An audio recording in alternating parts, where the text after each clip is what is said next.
fact that he sent drugs into our country. We're stopping it rapidly with what we're doing with the sea, because they come in, a lot of it comes in by sea, but it's not coming.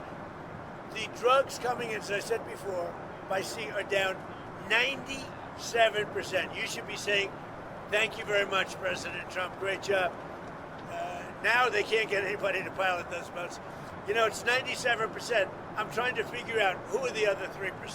Would you say that Operation Resolve? What's your response to supporters who voted for you, who may be glad and relieved to see Maduro in custody? The voters that voted for me, yeah. Let me just tell you, the voters that voted for me are thrilled. They said, this is what we voted for. So let's just think about it. What is the right response when a country sends in tens of thousands of people to overwhelm your system?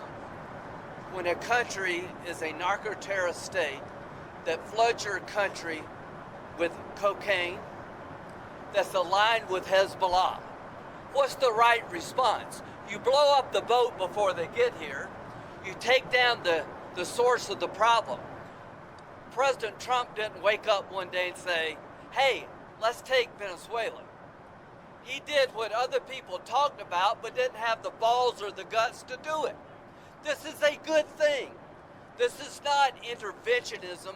This is making America safer. We're going to be more prosperous because of the business deals.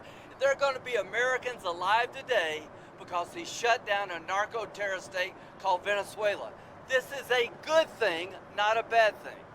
And the oil companies are going to go in and rebuild their system. They're going to spend billions of dollars, and they're going to take the oil out of the ground, and we're taking back what they stole. Remember, they stole our property.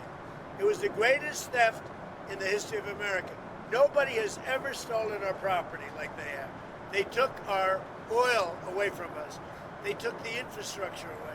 And all that infrastructure is rotted and decayed. And the oil companies are going to go in and rebuild it. We're not going to spend very much money at all, if anything. But the oil companies are going to go, we're going to take our oil back. But we're going to also do things that, when you look at what he did, the drugs are terrible, but also terrible. He sent hundreds of thousands of people into our country that should not be here. And that means from prisons, that means Tren de Aragua, the gang, Tren de Aragua, that comes out of Maduro's country. He was very friendly with that gang. Well, they're having a hard time right now. You know, we had Tren de Aragua all over Washington, D.C., and they got the hell beat out of them. Washington, D.C. is the safest city right now in the United States. Thank you very much, Mr. President, everybody. if you had to sum up Operation Absolute Resolve, would you say that it was about oil or it was about regime change?